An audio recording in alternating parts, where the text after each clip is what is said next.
Okay. There's one of my coworkers actually stopping to make sure that I'm gonna do what I said. Making sure that I'm okay. It's interesting to have people that care about you, that care instantly. But anyways, back to the matter at hand.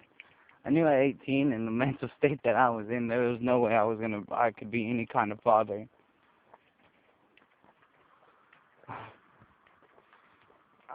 I knew I could not raise this child, and I didn't want to raise him in two separate homes where,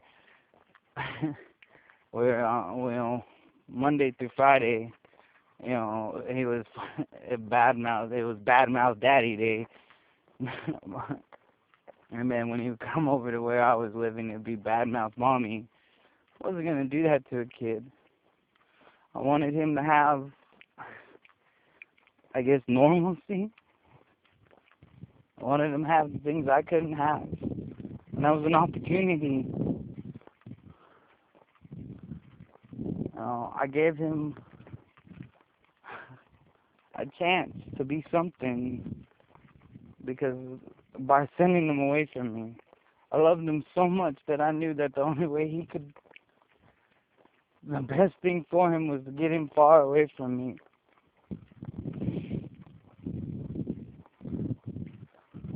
And so, when people tell me this little bullshit, their feelings get hurt and all this other shit, I don't have time for that.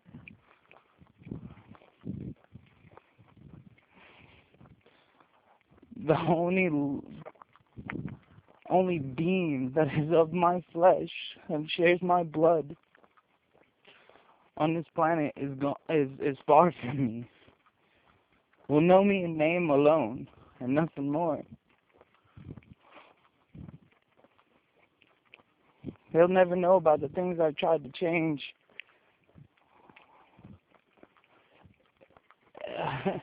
He'll never know whether his dad was a revolutionary or what he wrote down as a terrorist in history.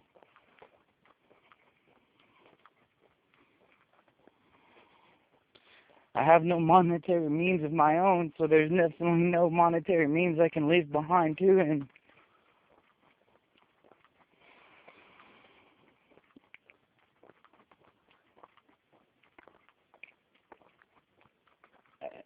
The video didn't stop, so I just had to take a breath. And so often, yeah, I am a little harsh. I am a little mean. I am kind of cruel.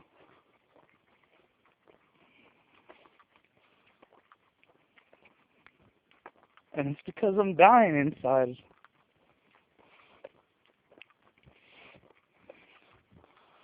My entire life is failure. And it's kind of weird to think about it. I'm not trying to be emo or any fucking nonsense like that, to be a drama queen or anything stupid amongst that. I just know I can look upon the things I've cherished and loved in my entire life, and the only good I've ever done is to make sure it got away from me. Even the two women that I've loved deeply in my life are far better in their life that I don't talk to them anymore, that they're not a part of my life. My son has been to more countries than I can name. He's been to parts of the world that I will never see.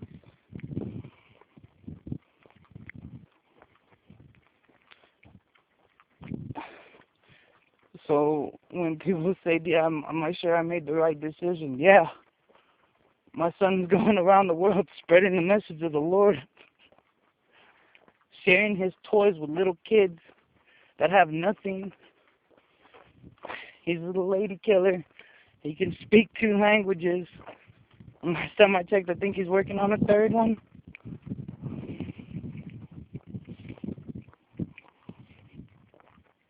My son is amazing. And it's because I have nothing to do with it. And so a lot of times, that's why I'm so cold. Or just point blank to the point, harsh, whatever you want to call it.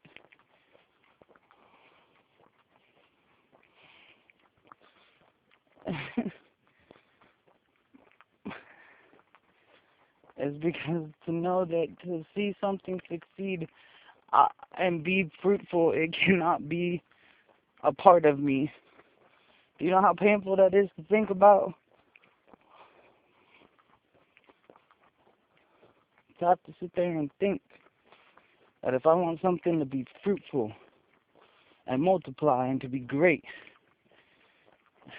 I can't have a hand in it.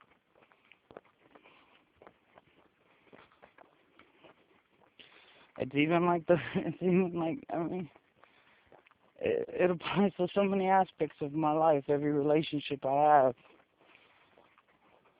whether it, uh, boyfriend, girlfriend relationship, friend relationships, all that. These things grow and are far more prosperous. That into the other person, the significant other, is far more prosperous and happy in their life when I'm out of it.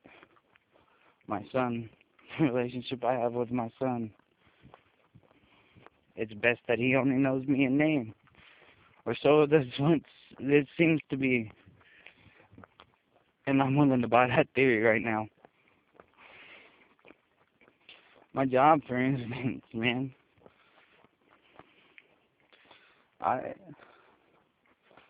you know, everybody seems to get along and everything like that, but I see things that are wrong and I point them out and I talk and I create strife, I create chaos, I create confrontation, I create division. A friend pointed it out, that a friend by the name of Lily pointed that out the other day when I was talking to her. I tend to say things to cause confrontation, to cause conflict, to cause a rise out of somebody, to get a reaction.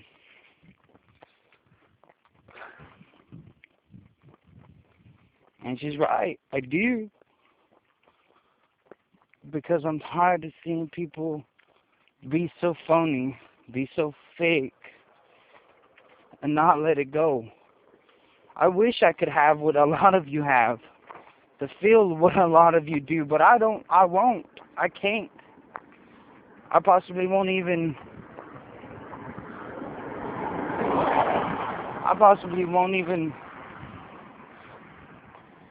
I mean, there's a good chance that I've missed my window of opportunity to be married and to have a kid and raise a family of my own. I mean, look at this shit. I'm 28 years old and I'm having to walk 18 miles to get to work or to go home from work. Yeah, and I realize some of you are thinking, oh, well, you could have gotten a ride. You could have done things.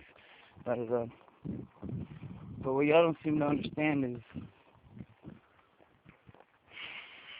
why should other people's lives be inconvenienced by my failures, my shortcomings? It's not their fault that I got into a wreck and I'm having to walk now, or that I don't have a car. Why should others be inconvenienced because of my lack of responsibility, my lack of maturity, whatever you want to chalk it up to? The same applied to my son. Why should my son's life have been so horrible and so hard-pressed just because my pride got in the way and said, oh, no other man is going to call my son, or no, my son is not going to call some other man dad, da da da da da. His adopted father's name is Michael, and he's doing a great job with them. Darla, too, and his adopted mother. They're doing far better than I could have ever done. They provide for him far better than I could have done. Case in point, look where I'm at. Spilling my heart to y'all guys. I mean, they probably don't even give a fuck. But it doesn't matter.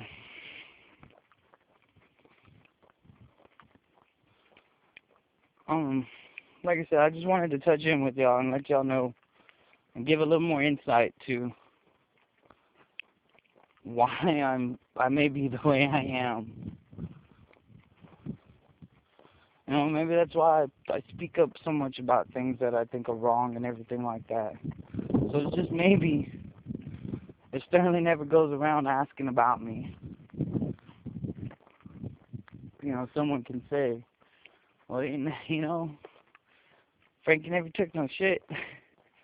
Frankie, if he saw something fucked up, he would say, hey, that's fucked up.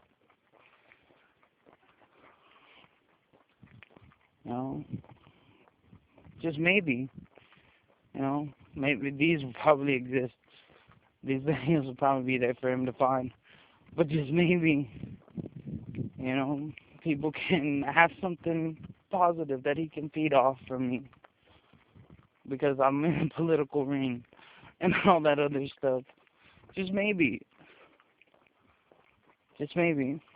Maybe one day. I don't know, just maybe. I guess I'm trying because I'm just hoping that it's a far dream. It's a far-fetched dream, but I guess I'm kind of just dreaming that if I continue being passionate about what I believe and things like that, then you know, maybe that will pass down and somehow get to my son. And like I said, it may be a wild dream, but for him to say, I want to be like my dad. I want to be the change that I want to see in the world. I'm going to be like my dad.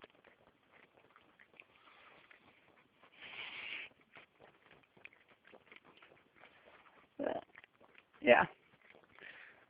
So that's all for now, guys. As always, I love y'all. Thank you for viewing, liking, sharing, and or just conversing with me on this. May God always keep you, and the wisdom of the Lord Christ be within you. Sterling, baby boy, I guess you could be a big old man now. But Sterling, just know that I've never stopped missing you, son, since the moment I let you go.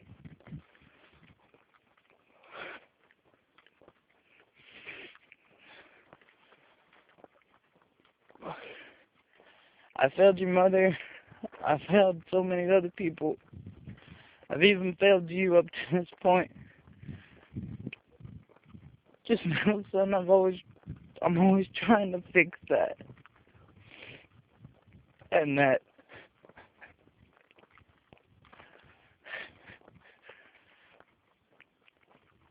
whether you realize it or not, you're the sole purpose why I get up and I fight.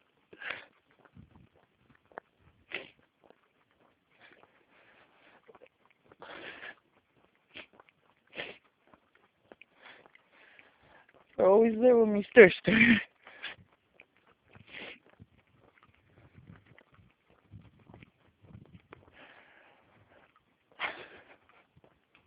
Like I said, guys, I love y'all. Keep up the fight. Demand answers. And always treasure every moment you have with people you love. Because there's someone else out in the world that envies that. That wishes they had what you had. We'll trade shoes with you in a moment. Trust me. So good night for now, guys. Man, good morning. It's all the same to me. But anyways, at this point, I love you. Goodbye.